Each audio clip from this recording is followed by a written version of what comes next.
Hello, ಎಲ್ರಿಗೂ ನಮಸ್ಕಾರ. ಎಲ್ಲರೂ ಹೇಗಿದ್ದೀರಾ? ಸೂಪರ್ ಆಗಿದ್ದೀರಾ ಅಂತ ಭಾವಿಸ್ತಾ ಇವತ್ತು after a very long time ತುಂಬ ಸಮಯ ನನ್ನ ಬಾಲ್ಕನಿಯಲ್ಲಿ ಕಳೆದೆ. ನನ್ನ ಹತ್ರ ತುಂಬಾ ವೆರೈಟಿ ಗಿಡಗಳೇನೂ ಇಲ್ಲ. ಸುಮಾರು ಗಿಡಗಳ ಹೆಸರು ಕೂಡ ನನಗೆ ಗೊತ್ತಿಲ್ಲ. ಆದ್ರೂ ಯಾವುದೇ ಗಿಡ ಚಿಕ್ಕದಾದಾಗ ಒಂದೆರಡು ಪುಟ್ಟ ಎಲೆಗಳನ್ನು ನೋಡಿದಾಗ ತುಂಬಾನೇ ಖುಷಿ ಆಗುತ್ತೆ. ನಿಜವಾಗ್ಲೂ ದಿನಗಳು ಹೇಗೆ ಉರುಳ್ತಾ ಇದೆ ಅಂತಾನೆ ಗೊತ್ತಾಗ್ತಾ ಇಲ್ಲ. ಪ್ರತಿದಿನಾನು ಹಬ್ಬ, ಪ್ರತಿದಿನಾನು ಹೊಸದು, ಪ್ರತಿದಿನಾನು ಖುಷಿ. ಒಂದ್ ರೀತಿಯಲ್ಲಿ ನೆಮ್ಮದಿಯಾಗಿ ಸಂತೋಷವಾಗಿ ಶಾಂತಿಯಿಂದ ದಿನಗಳು ಉರುಳ್ತಾ ಇದೆ. ಇಡೀ ದಿನ ಮನೇಲೇ ಇರ್ತೀನಿ. ಹಾಗಾಗಿ ಮಗಳ ಕೆಲಸ ಆಯಿತು, ನನ್ನ ಕೆಲಸ ಆಯಿತು, ಎಲ್ಲದನ್ನು ನಿಧಾನವಾಗಿ ಸಮಾಧಾನವಾಗಿ ಮಾಡ್ಕೋತೀನಿ. ಈ ಚಿಕ್ಕ ಪುಟ್ಟ ಕೆಲಸಗಳೊಟ್ಟಿಗೆ ಅಡುಗೆ ಮಾಡೋದು ನನಗೆ ತುಂಬ ಖುಷಿ ಕೊಡುತ್ತೆ. ಹಾಗಾಗಿ ಇವತ್ತು ನಾನು ಮಾಡೋ ಕೆಲವು ರೆಸಿಪಿಗಳನ್ನು ನಿಮ್ಮೊಟ್ಟಿಗೆ ಶೇರ್ ಕೂಡ ಮಾಡ್ಕೋತೀನಿ. ಬೆಳಿಗ್ಗೆ ಸ್ವಲ್ಪ ಹೊತ್ತು ಆದಮೇಲೆ ಖಾಲಿ ಹೊಟ್ಟೆಲಿ ಒಂದೊಂದು ದಿನ ಒಂದೊಂದು ರೀತಿ ಜ್ಯೂಸ್ ಮಾಡ್ಕೊಂಡು ಕುಡಿತೀನಿ. ಮನೇಲಿ ನುಗ್ಗೆ ಸೊಪ್ಪಿತ್ತು, ಹಾಗಾಗಿ ಇವತ್ತು ಸಿಂಪಲ್ ಆಗಿ ನುಗ್ಗೆ ಸೊಪ್ಪಿನ ಜ್ಯೂಸ್ ಮಾಡ್ಕೋತೀನಿ. ಮೊದಲಿಗೆ ಒಂದು ಮುಷ್ಟಿಯಷ್ಟು ನುಗ್ಗೆ ಸೊಪ್ಪನ್ನು ಸ್ವಚ್ಛವಾಗಿ 2-3 ಸಲ ನೀರಲ್ಲಿ ವಾಶ್ ಮಾಡ್ಕೋತೀನಿ.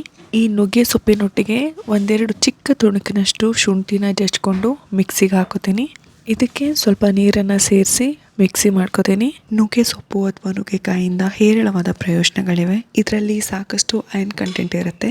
ಜೊತೆಗೆ ಇದು ಗಟ್ ಹೆಲ್ತ್ಗೆ, ಲಿವರ್ ಹೆಲ್ತ್ಗೆ, ಚರ್ಮ ಮತ್ತು ಕೂದಲಿನ ಆರೋಗ್ಯಕ್ಕೆ, ಕಣ್ಣಿನ ಆರೋಗ್ಯಕ್ಕೆ ರಾಮಬಾಣ ಅಂತಾನೆ ಹೇಳ್ಬೋದು. ಈಗ ನಾನು ಇದಷ್ಟನ್ನು ಸೇರಿಸಿ ಮಿಕ್ಸಿ ಮಾಡಿಕೊಂಡೆ. ಇದನ್ನು ಒಂದು ಬೌಲ್ಗೆ ಟ್ರಾನ್ಸ್ಫರ್ ಮಾಡ್ಕೋತಾ ಇದ್ದೀನಿ. ನೀವು ಇದನ್ನು ಶೋಧಿಸ್ಕೊಳ್ಳಬಹುದು ಅಥವಾ ಶೋಧಿಸದೆ ಹಾಗೆ ನಾನು ಬಳಸಿದ ರೀತಿನೂ ಬಳಸ್ಬೋದು. ಇದರೊಟ್ಟಿಗೆ ನಾನು ಒಂದೇ ಒಂದು ಚಮಚ ಜೇನನ್ನು ಬಳಸ್ಕೋತಾ ಇದ್ದೀನಿ. ನೀವು ಹಾಗೆ ಕೂಡ ಬಳಸ್ಬೋದು. ವೆಯ್ಟ್ ಲಾಸ್ ಜರ್ನಿಯಲ್ಲಿರೋರ್ಗೂ ಕೂಡ ಇದು ತುಂಬಾ ಸಹಾಯ ಆಗುತ್ತೆ. ಪ್ರತಿದಿನ ಬೆಳಗ್ಗೆ ನೀವು ಈ ರೀತಿ ನುಗ್ಗೆ ಸೊಪ್ಪಿನ ಜ್ಯೂಸ್ ಆಗಿರ್ಬೋದು, ಪ್ರತಿನಿತ್ಯ ಈ ರೀತಿ ನುಗ್ಗೆ ಸೊಪ್ಪಿನ ಜ್ಯೂಸ್ ಆಗಿರ್ಬೋದು, ಅರಿಶಿಣದ ನೀರಾಗಿರ್ಬೋದು, ABC ಜ್ಯೂಸ್ ಆಗಿರ್ಬೋದು, ಪಾಲಕ್ ಜ್ಯೂಸ್ ಆಗಿರ್ಬೋದು, ಮೆಂತೆ ಕಾಳನ್ನು ಬಳಸೋದಾಗಿರ್ಬೋದು, ಇವುಗಳನ್ನು ಸೇವಿಸೋದ್ರ ಮುಖಾಂತರ ದಿನನ ಪ್ರಾರಂಭಿಸಿದಾಗ ಖಂಡಿತವಾಗ್ಲೂ ನಿಮಗೆ ದಿನೇ ವ್ಯತ್ಯಾಸ ಕಾಣುತ್ತೆ. ಇದೆಲ್ಲದರೊಟ್ಟಿಗೆ ನಿಮಗೆ ಏನಾಗುತ್ತೋ ಅಷ್ಟು ಆಕ್ಟಿವ್ ಆಗಿ ಅಷ್ಟು ಕೆಲಸವನ್ನು ಬೆಳಗ್ಗೆ ಮಾಡೋದ್ರಿಂದ ಇಡೀ ದಿನ ಚೈತನ್ಯವಾಗಿರ್ಬೋದು, ಇಡೀ ದಿನ ಬಾಡಿ ತುಂಬಾ ಸಡ್ಲ ಅನಿಸುತ್ತೆ. ಇವತ್ತು ಬೇರೆ ಏನೂ ಕೆಲಸ ಇರಲಿಲ್ಲ, ಯೂಟ್ಯೂಬ್ ಬ್ಲಾಗ್ ಮಾತ್ರ ನಿಧಾನವಾಗಿ ಶೂಟ್ ಮಾಡ್ತಾ ಇದ್ದೆ. ಸೊ ಹಾಗಾಗಿ ಚಾಕ್ಲೇಟ್ ಕಣ್ಣೇ ಮುಚ್ಚೋಗಿತ್ತು, ಪೂರ್ತಿ ಕೂದಲು ಬಂದ್ಬಿಟ್ಟು. ಸೊ ಹಾಗಾಗಿ ಚಾಕ್ಲೇಟ್ಗೂ ಕೂಡ ಟ್ರಿಮ್ ಮಾಡಿದೆ. ಚಾಕ್ಲೇಟ್ ಚಿಕ್ಕವಳಿದಾಗಿಂದನೂ ಅಷ್ಟೇ, ಅವಳು ಯಾವತ್ತೂ ನನಗೆ ಕಾಟ ಕೊಟ್ಟಿಲ್ಲ. ಸ್ನಾನ ಮಾಡಿಸೋದಾಗಿರ್ಬೋದು, ಟ್ರಿಮ್ಮಿಂಗು, ಈವನ್ ನೇಲ್ ಕಟ್ ಮಾಡಬೇಕಾದ್ರೂ ತುಂಬ ಸಪೋರ್ಟಿವ್ ಆಗಿ ಮುದ್ದಾಗಿ ಕೂತ್ಕೊಂಡು ರೆಡಿ ಮಾಡಿಸ್ಕೊತಾಳೆ. ನನ್ನ ಮಗಳು ಬಂದಾಗಿಂದನೂ ಚಾಕ್ಲೇಟ್ಗೆ ನಾನು ಸಾಕಷ್ಟು ಸಮಯ ಕೊಡೋದಕ್ಕೆ ಆಗ್ತಾ ಇಲ್ಲ. ಬಿಕಾಸ್ ಮುಂಚೆ ಅವಳ ಜೊತೆಗೆ ಇರ್ತಾ ಇದ್ದೆ, ಈಗ ಸ್ವಲ್ಪ ಡಿಟ್ಯಾಚ್ ಆಗಿದ್ದೀನಿ. ಅದಕ್ಕೂ ಕೂಡ ಒಂದೊಂದ್ಸಲಿ ಸ್ವಲ್ಪ ಸಪ್ಪಗಿರ್ತಾಳೆ. ಹಾಗಾಗಿ ಸಮಯ ಸಿಕ್ಕಾಗೆಲ್ಲ ಅವಳೊಟ್ಟಿಗೆ ಕಾಲ ಕಳೆಯೋದಕ್ಕೆ ಪ್ರಯತ್ನ ಪಡ್ತಾ ಇದ್ದೀನಿ. ನಿಮ್ಮಲ್ಲಿ ಯಾರಾದರೂ ಪ್ರಾಣಿ ಸಾಕ್ತಾ ಇದ್ರೆ ಅಥವಾ ಸಾಕಬೇಕು ಅಂದ್ಕೊಂಡಿದ್ರೆ ನನ್ನ ಒಂದು ಪುಟ್ಟ ಮನವಿ, ಅವುಗಳು ಕಂಫರ್ಟಬಲ್ ಇದಾವೋ ಇಲ್ಲೋ ಅಂತ ಎಕ್ಸ್ಪ್ರೆಸ್ ಮಾಡೋದಕ್ಕೆ ಬಾಯಿಲ್ಲ, ಬಟ್ ಅವುಗಳ ನಡವಳಿಕೆಯಿಂದನೇ ನಾವು ಆರಾಮಾಗಿ ತಿಳ್ಕೊಬಹುದು. ಹಾಗಾಗಿ ದಯವಿಟ್ಟು ಅವುಗಳ ಜೊತೆಗೆ ಮೃದುವಾಗಿ ನಡ್ಕೊಳ್ಳಿ. ನೀವು ಎಷ್ಟು ಮುದ್ದಾಗಿ ಎಷ್ಟು ಸೊಗಸಾಗಿ ನಡ್ಕೋತಿರೋ ಅದೇ ರೀತಿ ಅವುಗಳು ಕೂಡ ರಿಯಾಕ್ಟ್ ಮಾಡ್ತಾ ಹೋಗ್ತವೆ. ನಿಜವಾಗ್ಲೂ ಅವುಗಳ ಪ್ರೀತಿ ಮುಂದೆ ಜಗತ್ತೇ ಶೂನ್ಯ. ನನ್ನೆಲ್ಲ ಚಿಕ್ಕ ಪುಟ್ಟ ಕೆಲಸ ಮುಗಿಸಿ ಫ್ರೆಶ್ ಅಪ್ ಆದೆ. ಸಮ್ಮರ್ ಹೀಟ್ ಅಷ್ಟೇ ಅಲ್ಲ, ಮಾನ್ಸೂನ್ ಹ್ಯೂಮಿಡಿಟಿ ಕೂಡ ಸ್ವೆಟ್ ಅಂಡ್ ಓಡರ್ಗೆ ಕಾರಣ ಆಗುತ್ತೆ. It's not just about staying fresh. Under arm ಅಲ್ಲಿ ಯಾವುದೇ ಅನ್ಪ್ಲೆಸೆಂಟ್ ಸ್ಮೆಲ್ ಇಲ್ಲದೆ, ಪಿಗ್ಮೆಂಟೇಷನ್ ಇಲ್ಲದೆ ಇದ್ರೆ ಕಾನ್ಫಿಡೆಂಟ್ ಫೀಲ್ ಇರುತ್ತೆ. ನಾನಿವತ್ತು one of my favourites doctor Sheth's ರವರ kesar and kojic acid underarm roll on introduce ಮಾಡ್ತಾ ಇದ್ದೀನಿ. ಇದರಲ್ಲಿರೋ 6% ಆಕ್ಟಿವ್ ಇಂಗ್ರೀಡಿಯೆಂಟ್ಸ್ ಅಂಡರ್ ಆರ್ಮ್ ಓಡರ್ನ, ಸ್ವೆಟ್ನ ಟ್ಯಾಕಲ್ ಮಾಡುತ್ತೆ, ಜೊತೆಗೆ ಪಿಗ್ಮೆಂಟೇಷನ್ ನ ರಿಡ್ಯೂಸ್ ಮಾಡೋದಕ್ಕೆ ಸಹಾಯ ಮಾಡುತ್ತೆ.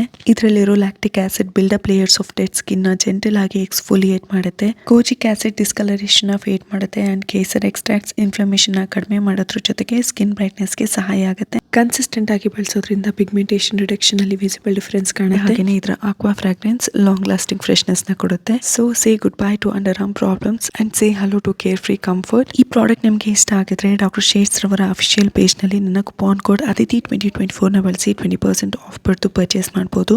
Amazon, Flipkart, Nykaa and purple ಅಲ್ಲೂ ಈ ಪ್ರಾಡಕ್ಟ್ಸ್ ಅವೈಲೇಬಲ್ ಇದೆ. ಪ್ರಾಡಕ್ಟ್ ಲಿಂಕ್ ನ ಡಿಸ್ಕ್ರಿಪ್ಷನ್ ಬಾಕ್ಸ್ ಅಲ್ಲಿ ಚೆಕ್ ಮಾಡಿ.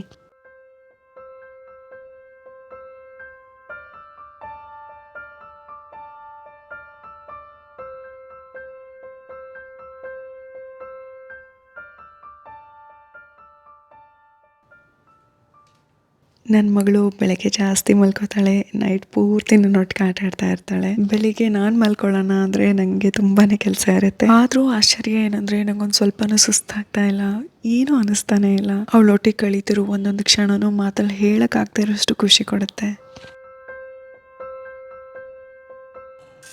ಇವತ್ತು ಬ್ರೇಕ್ಫಾಸ್ಟ್ಗೆ ನಾನು ಬಾರ್ಲಿ ಸೂಪ್ ಮಾಡ್ಕೋತಾ ಇದ್ದೀನಿ. ಇದರಲ್ಲಿ ಹೇರಳವಾದ ಫೈಬರ್ ಕಂಟೆಂಟ್ ಇರುತ್ತೆ. ಪ್ರೆಗ್ನೆಂಟ್ ಇರೋರ್ಗೂ ಕೂಡ ಇದು ತುಂಬಾನೇ ಒಳ್ಳೆ ಆಹಾರ. ಡಯಾಬಿಟಿಕ್ ಇರೋರು, ಹೃದಯ ಸಂಬಂಧಿ ಕಾಯಿಲೆ ಇರೋರ್ಗೂ ಕೂಡ ಇದೊಂದು ಬೆಸ್ಟ್ ಫುಡ್ ಅಂತ ಹೇಳ್ಬೋದು. ಈ ಸೂಪ್ನ ಮಾಡೋದು ತುಂಬಾನೇ ಸುಲಭ. ಮೊದಲಿಗೆ ಬಾರ್ಲಿನ ಸ್ವಚ್ಛವಾಗಿ ಒಂದೆರಡು ಬಾರಿ ನೀರಲ್ಲಿ ತೊಳ್ಕೊತೀನಿ.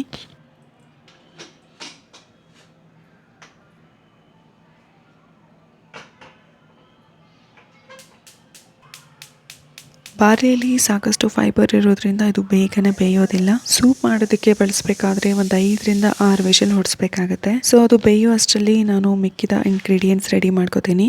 ಇದರ ಸೂಪ್ ಮಾಡೋದು ತುಂಬಾನೇ ಸುಲಭ. ನಿಮ್ಮ ಮನೇಲಿ ಇರುವಂತಹ ಎಲ್ಲ ತರಕಾರಿ ಮತ್ತೆ ಕಾಳುಗಳನ್ನ ಬಳಸಿ ಸೂಪ್ ಮಾಡ್ಕೋಬಹುದು. ನಾನಿಲ್ಲಿ ಮೆಕ್ಕೆಜೋಳ, ಬಟಾಣಿ, ಕ್ಯಾರೆಟ್, ಬೀನ್ಸ್ ಹಾಗೆಯೇ ಸ್ವಲ್ಪ ಶುಂಠಿ ಬಳಸ್ತಾ ಇದ್ದೀನಿ. ನೀವು ಬೆಳ್ಳುಳ್ಳಿನ ಕೂಡ ಬಳಸ್ಕೋಬಹುದು. ಹಾಗೆಯೇ ಬ್ರೋಕೊಲಿ, ಕ್ಯಾಪ್ಸಿಕಮ್ ಹಾಗೆಯೇ ಸೂಪ್ಗೆ ಸೂಟ್ ಆಗುವಂಥ ನಿಮ್ಮ ಇಷ್ಟದ ತರಕಾರಿಗಳನ್ನು ಬಳಸ್ಕೋಬಹುದು.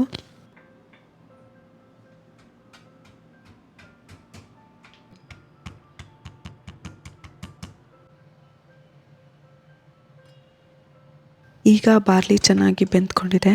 ಇದರಲ್ಲಿ 1-2ರಿಂದ 3 ಚಮಚನ ನಾನು ಸಪ್ರೇಟಾಗಿ ತಗೋತೀನಿ. ಕೊನೆಗೆ ನಾನು ಸೂಪ್ಗೆ ಇದನ್ನು ಬಳಸ್ಕೋತೀನಿ. ಸೂಪ್ ಕುಡಿಬೇಕಾದ್ರೆ ಬಾಯಲ್ಲಿ ಸಿಕ್ಕಾಗ ತುಂಬ ಚೆನ್ನಾಗಂತ ಅನ್ಸುತ್ತೆ. ಬಾರ್ಲಿ ಸೂಪ್ ಮಾಡಬೇಕಾದ್ರೆ ಸ್ವಲ್ಪ ಜಾಸ್ತಿನೇ ನೀರು ಹಾಕಿ ಬೇಯಿಸ್ಕೋಬೇಕಾಗತ್ತೆ. ಸೊ ನಾನು ಬೆಂದಿರೋ ಬಾರ್ಲಿ ಜೊತೆಗೆ ಅದರ ನೀರನ್ನು ಒಟ್ಟಿಗೆ ಸೇರಿಸಿ ಮಿಕ್ಸಿ ಮಾಡ್ಕೊಂಡಿದ್ದೀನಿ. ಈಗ ಒಂದು ಬಾಣಲೆಗೆ 1-2 ಚಮಚ ತುಪ್ಪ ಹಾಕೋತೀನಿ. ಇದಕ್ಕೆ ಜಜ್ಜಿರೋ ಶುಂಠಿ ಹಾಕಿ ಸ್ವಲ್ಪ ಫ್ರೈ ಮಾಡ್ಕೋತೀನಿ. ನೀವು ಬೆಳ್ಳುಳ್ಳಿ ಬಳಸ್ತಾ ಇದ್ರೆ ಅದನ್ನು ಕೂಡ ಈಗಲೇ ಫ್ರೈ ಮಾಡ್ಕೋಬೇಕಾಗತ್ತೆ. ಇದು ಸ್ವಲ್ಪ ಫ್ರೈ ಆದಮೇಲೆ ನೀವು ಯಾವ ತರಕಾರಿಗಳನ್ನು, ಕಾಳುಗಳನ್ನು ಬಳಸ್ತಾ ಇದ್ದೀರೋ ಅದನ್ನು ನೀಟಾಗಿ ಹುರ್ಕೋಬೇಕಾಗತ್ತೆ.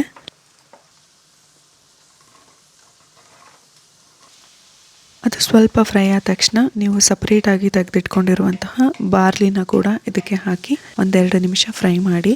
ಇದಕ್ಕೆ ರುಚಿಗೆ ತಕ್ಕಷ್ಟು ಉಪ್ಪನ್ನು ಸೇರಿಸಿ, ನಿಮಗಿಷ್ಟ ಇದ್ದರೆ ಒಂದು ಚಿಕ್ಕ ಚಮಚ ಬಿರಿಯಾನಿ ಪೌಡರ್ ಅಥವಾ ಮಸಾಲ ಪೌಡರ್ನ ಕೂಡ ಬಳಸ್ಬೋದು. ಎಲ್ಲ ತರಕಾರಿಗಳು ಚೆನ್ನಾಗಿ ಬೆಂದ ಮೇಲೆ ನಾವೇನು ಬಾರ್ಲಿನ ಮಿಕ್ಸಿ ಮಾಡ್ಕೊಂಡಿರ್ತೀವೋ ಅದನ್ನು ಇದಕ್ಕೆ ಹಾಕಬೇಕಾಗತ್ತೆ. ನಿಮಗೆ ಸೂಪ್ ತಿಕ್ಕಾಗಿರಬೇಕು ಅಂದರೆ ಹೀಗೆ ಸೇವಿಸಬಹುದು, ಅಥವಾ ನಿಮಗೆ ಇನ್ನೂ ಸ್ವಲ್ಪ ನೀರು ಬೇಕು ಅಂದರೆ ಎಕ್ಸ್ಟ್ರಾ ನೀರು ಕೂಡ ಸೇರಿಸ್ಕೊಂಡು ಮತ್ತೆ 1-2ರಿಂದ 3 ನಿಮಿಷ ಇದನ್ನು ಬೇಯಿಸ್ಕೋಬೇಕಾಗತ್ತೆ. ಸೊ ನಾನಿಲ್ಲಿ ಒಂದು ಸ್ವಲ್ಪ ಮಸಾಲ ಪೌಡರ್ ಹಾಗೆಯೇ ಜೀರಿಗೆ ಪೌಡರ್ನ ಹಾಕ್ಕೊಂಡೆ. ನೀವು ಇವಾಗಲೇ ಟೇಸ್ಟ್ ಕೂಡ ನೋಡಿ ಏನಾದರೂ ಎಕ್ಸ್ಟ್ರಾ ಬೇಕಿದ್ರೆ ಹಾಕೋಬಹುದು. ಕೊನೆಯದಾಗಿ 1 ಚಮಚ ಕಾಳು ಮೆಣಸಿನ ಕೂಡ ಬಳಸ್ತೀನಿ. ಯಾವುದೇ ಅಡುಗೆಗೆ ಕಾಳು ಮೆಣಸಿನ ಪುಡಿನ ಹಾಕಬೇಕಾದ್ರೆ ಕೊನೆಯದಾಗಿ ಹಾಕಿ, ಅದರಿಂದ ಫ್ಲೇವರ್ ತುಂಬಾನೇ ಚೆನ್ನಾಗಿರುತ್ತೆ. That's all. ಈಗ ರುಚಿಯಾದ ಬಿಸಿ ಬಿಸಿ ಬಾರ್ಲಿ ಸೂಪ್ನ ಸವಿಬಹುದು. ನೀವು ಕೂಡ ಮನೇಲಿ ಟ್ರೈ ಮಾಡಿ, ಸೀರಿಯಸ್ಲಿ ತುಂಬಾನೇ ಇಷ್ಟಪಡ್ತೀರಾ.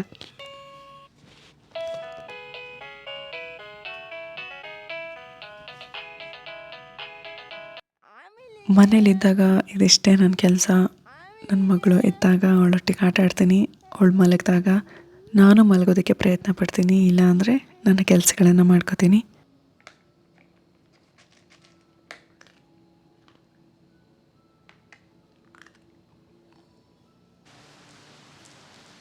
ಬೆಂಗಳೂರೇ ಒಂದು ರೀತಿ ಸ್ವರ್ಗ.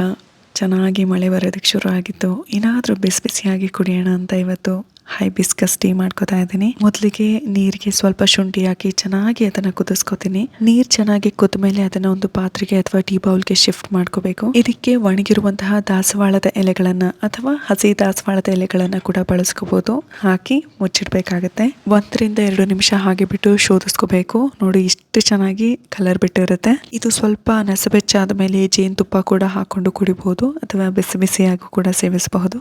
ದಾಸವಾಳದಲ್ಲಿ ಜಾಸ್ತಿ ವಿಟಮಿನ್ ಸಿ ಇರುತ್ತೆ. ಹಾಗೆಯೇ ಇದೊಂದು ಒಳ್ಳೆ ಆಂಟಿ ಆಕ್ಸಿಡೆಂಟ್ ಆಗಿ ಕೆಲಸ ಮಾಡುತ್ತೆ.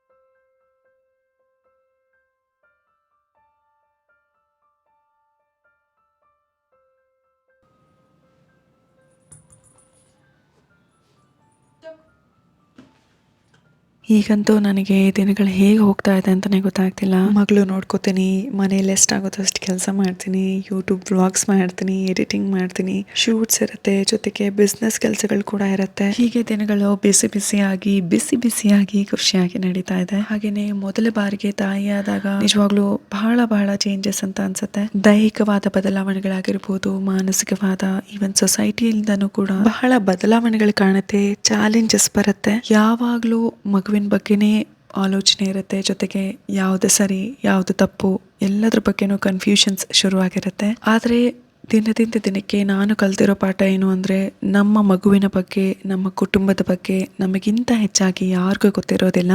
ಹಾಗಾಗಿ ನಿಮಗೆ ಯಾವುದು ಸರಿ ಅನ್ಸುತ್ತೋ, ಯಾವುದು ಖುಷಿ ಕೊಡುತ್ತೋ ಅದನ್ನೇ ಮಾಡಿ. ರಾತ್ರಿಗೆ ನನಗೆ ಹೆವಿಯಾಗಿ ಏನು ತಿನ್ನಬೇಕು ಅಂತ ಅನ್ನಿಸ್ತಾ ಇರಲಿಲ್ಲ. ಹಾಗಾಗಿ ಕಾಳುಗಳನ್ನು ಬಳಸಿ ಸಿಂಪಲ್ ಆಗಿ ಸಲಾಡ್ ಮಾಡ್ಕೋತಾ ಇದ್ದೀನಿ. ನೆನೆಸಿರುವಂಥ ಶೇಂಗಾ, ಹೆಸರು ಕಾಳು, ಈವನ್ ಕಡಲೆಕಾಳನ್ನು ಕೂಡ ನೆನೆಸಿ ಅದನ್ನ ಒಂದು ಸ್ವಲ್ಪ ಹೊತ್ತು ಬೇಯಿಸ್ಕೊಂಡು ಈ ರೀತಿ ಸಲಾಡ್ ಮಾಡೋದಕ್ಕೆ ಬಳಸ್ಕೋಬಹುದು. ನಾನಿಲ್ಲಿ ನೆನೆಸಿ ಬೇಯಿಸಿದಂತ ಶೇಂಗಾ ಕಾಳು ಹಾಗೇನೆ ಹೆಸರು ಕಾಳನ್ನ ಬಳಸ್ಕೋತಾ ಇದ್ದೀನಿ. ಇದೆಲ್ಲದನ್ನ ಒಂದು ಬೌಲ್ಗೆ ಹಾಕೊಂಡು ಚಿಕ್ಕದಾಗಿ ಹೆಚ್ಚಿರುವಂತಹ ಕ್ಯಾರೆಟ್ನ ತುರ್ದು ಕೂಡ ಬಳಸಬಹುದು. ಸೌತೆಕಾಯಿ, ಟೊಮ್ಯಾಟೊ, ಹಾಗೆಯೇ ಈರುಳ್ಳಿ ಕೂಡ ಹಾಕೋಬಹುದು, ಕೊತ್ತಂಬರಿ, ಒಂದು ಸ್ವಲ್ಪ ನಿಂಬೆ ರಸ, ಹಾಗೆಯೇ ಕಡೆಯದಾಗಿ ಸ್ವಲ್ಪ ಜೀರಿಗೆ ಪುಡಿನೂ ಬಳಸ್ಕೋಬಹುದು. ನಾನಿಲ್ಲಿ ಸ್ವಲ್ಪ ಕಾಳು ಮೆಣಸಿನ ಪುಡಿ ಹಾಗೆಯೇ ಉಪ್ಪನ್ನ ಸೇರಿಸ್ಕೊಂಡೆ. That's all. ಪವರ್ ಪ್ಯಾಕ್ಡ್, ಹೇರಳವಾದ ಪ್ರೋಟೀನ್ ಇರುವಂತಹ ರುಚಿಕರವಾದ ಕಾಳಿನ ಸಲಾಡ್ ರೆಡಿ ಆಯಿತು. ನೀವು ಕೂಡ ಏನು ಜಾಸ್ತಿ ತಿನ್ನೋದಕ್ಕೆ ಮನಸ್ಸಿಲ್ಲದೆ ಇರೋವಾಗ ಫಟಾಫಟ್ ಅಂತ ಇದನ್ನ ಮಾಡಿಕೊಂಡು ಟ್ರೈ ಮಾಡಿ.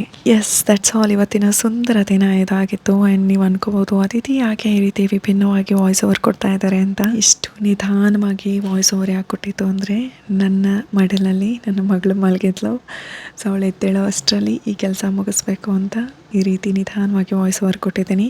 ಹೋಪ್ ಇವತ್ತಿನ ಈ ಒಂದು ವಿಭಿನ್ನವಾದ ಬ್ಲಾಗ್ ನಿಮಗೆ ಇಷ್ಟ ಆಯಿತು ಅಂತ ಭಾವಿಸ್ತಾ, ಯಾವಾಗಲೂ ನಗ್ತಾ ಇರಿ. ಆ ದೇವರ ಆಶೀರ್ವಾದ ನಿಮ್ಮೆಲ್ಲರ ಮೇಲಿರಲಿ.